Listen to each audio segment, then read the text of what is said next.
ಮತ್ತೆ ನೆಕ್ಸ್ಟ್ ನಾವು ಮಾಡಕ್ ಹೋಗ್ತಾ ಇರೋದು ಟರ್ನ್ ಅರೌಂಡ್ ಟೈಮ್ ಅಂತ. ಸೊ ನಿಮ್ಮ ಇಂಟ್ರೊಡಕ್ಷನ್ ಅಲ್ಲಿ ನೀವು ನೋಡಿರ್ತೀರಾ, ಬೇಸಿಕಲಿ ಟರ್ನ್ ಅರೌಂಡ್ ಟೈಮ್ ಅಂದ್ರೆ ಟ್ಯಾಟ್, ಆಯ್ತಾ.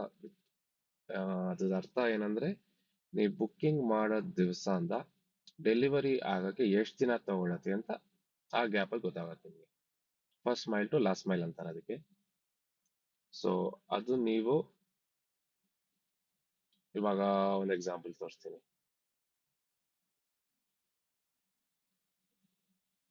ಇವಾಗ ನೀವು ಈ ಪಿನ್ ಕೋಡ್ ಸರ್ಚ್ ಅಲ್ಲಿ ನೋಡ್ಬಿಟ್ಟು ನಿಮ್ ಕಸ್ಟಮರ್ ಯಾರಾದ್ರೂ ಕೇಳಿದ್ರೆ ನೀವ್ ಹಿಂಗೆ ಹೇಳ್ಬೋದು ಅಂತ.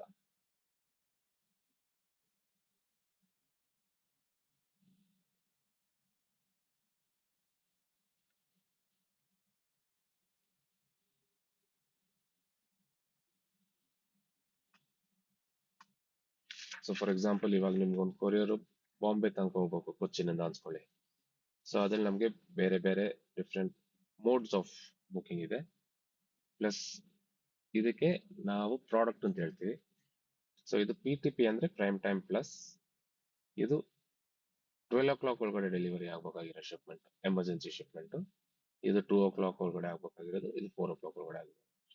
ಅದಲ್ದಿರಾನೆ ನಮ್ಮ ಹತ್ರ ಸ್ಟ್ಯಾಂಡರ್ಡ್ ಅಂತಂದಿದೆ, ಅದು ನಾರ್ಮಲ್ ಗ್ರೌಂಡ್ ಅಲ್ಲಿ ಹೋಗುತ್ತೆ.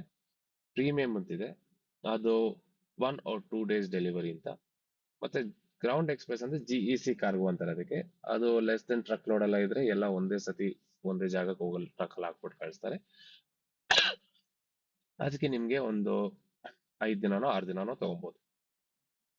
ಪ್ಲಸ್ ಪ್ರಯಾರಿಟಿ ಅಂತ ಒಂದಿದೆ, ಅದು ಅಷ್ಟೇ 1-2 ದಿನ ಅಂತ. ಮತ್ತೆ ಸೇಮ್ ಇದು ಗ್ರೌಂಡ್ ಎಕ್ಸ್ಪ್ರೆಸ್ LTL ಸೇಮ್ ನಾನು ಎಕ್ಸ್ಪ್ಲೈನ್ ಮಾಡ್ದಂಗೆ ಇದು ಗ್ರೌಂಡ್ ಎಕ್ಸ್ಪ್ರೆಸ್ ಸೇಮ್.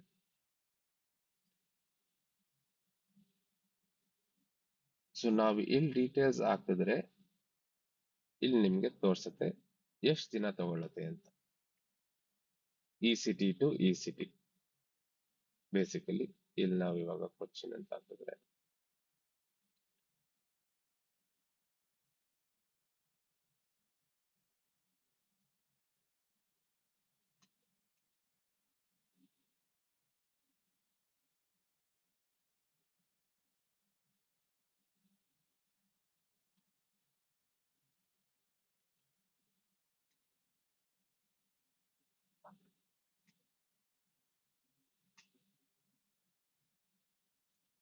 ಇವಾಗ ನಾನು ಬ್ಯಾಂಗ್ಳೂರ್ ಅಂತ ಆಗ್ದೆ ಅಂತ ಅನ್ಸ್ಕೊಳ್ಳಿ. ಇವಾಗ ನಿಮಗೆ ಇಲ್ಲಿ ಗೊತ್ತಾಗುತ್ತೆ. ಓ ಇಲ್ಲಿ ಪ್ರಾಡಕ್ಟ್ ಸೆಲೆಕ್ಟ್ ಮಾಡ್ಬೇಕಲ್ಲ.